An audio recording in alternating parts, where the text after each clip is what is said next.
राजगढ़ गांव में मिट्टी की खुशबू और बैलों की घंटियों से सुबह होती थी। उसी गांव के किनारे पर रहता था हरनाम, एक साधारण किसान।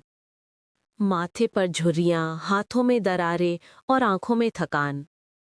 सालों की मेहनत ने उसे बूढ़ा कर दिया था, मगर गरीबी उसका पीछा नहीं छोड़ रही थी। हरनाम की पत्नी कमला सीधी साधी और भगवान में अटूट विश्वास रखने वाली।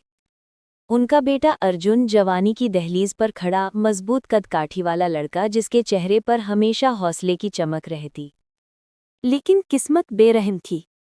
पिछले साल की फसल सूखे में बर्बाद हो गई थी और अब साहूकार कैलाश सिंह का कर्ज उनके सिर पर पहाड़ बनकर टूटा। एक दिन कैलाश सेठ घर आया, माथे पर बड़ी पगड़ी और आंखों में अकड़। हरनाम, कर्जा लौटाओ वरना खेत मेरे नाम कर दो। हरनाम हाथ जोड़कर बोला। साहूकार जी, थोड़ी मोहलत दे दो। इस बार बारिश ठीक हुई तो सब चुका देंगे। कैलाश ने तिरस्कार भरी हंसी हंसते हुए कहा, तुम गरीबों की जुबान बस बहाना बनाने जानती है। अगली पंचायत में रुपया ना दिया तो मेरा झंडा गड़ेगा। गांव वाले तमाशा देखते रहे। हरनाम शर्म से चुक गया। कभी अर्जुन घर से निकला, पसीने से तरबतर, कंधे चौड़े और आंखों में आग। काका, खेत हमारी इज्जत है। चाहे जान चली जाए, लेकिन ये जमीन किसी को नहीं देंगे। कैलाश सिंह हंस पड़ा। अरे छोरे, तेरी औकात ही क्या है? अदालत का हुक्म जलवाऊंगा, तब देखूंगा कैसे बचाता है खेत। अर्जुन दांत भींच के बोला। जब तक सांस है, खेत की मिट्टी भी आपको नहीं दूंगा। उस रात घर में सन्नाटा था। कमला रो रही थी। हरनाम कांपती आवाज में बोला, बेटा, जिद छोड़ दे। खेती कोई खेल नहीं, कर्जा पहाड़ है, हमें निगल जाएगा। बापू, आपने जिंदगी भर हल चलाया है, अब मैं चलाऊंगा। ये खेत मेरी जान है, इसे कोई नहीं छीन सकता।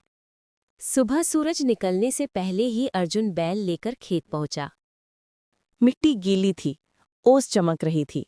हल धरती में धंसा तो जैसे उसने खुद कसम खा ली।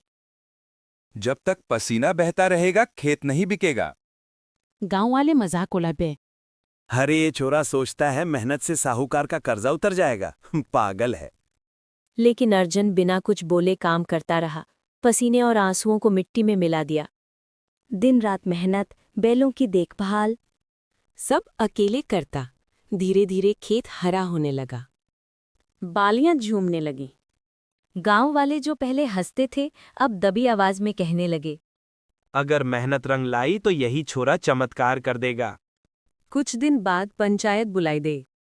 कैलाश सिंह गरज कर बोला, अब फैसला करो, कर्जा नहीं चुकाया तो खेत मेरा। गांव में सन्नाटा छा गया। हरनाम सर झुकाए खड़ा था। तभी अर्जुन आगे बढ़ा। उसके हाथ में रुपए की गठरी थी। काका, ये रहा एक एक पैसा। अब बताओ खेत किसका? गांव में तालियां गूंज उठीं। बुजुर्गों ने कहा, वाह अर्जुन, तूने साबित कर दिया कि मेहनत सबसे बड़ी ताकत है। हरनाम की आंखों से आंसू बहने लगे। बेटा, तूने मेरी इज्जत बचा ली। तू धरती का सच्चा बेटा है।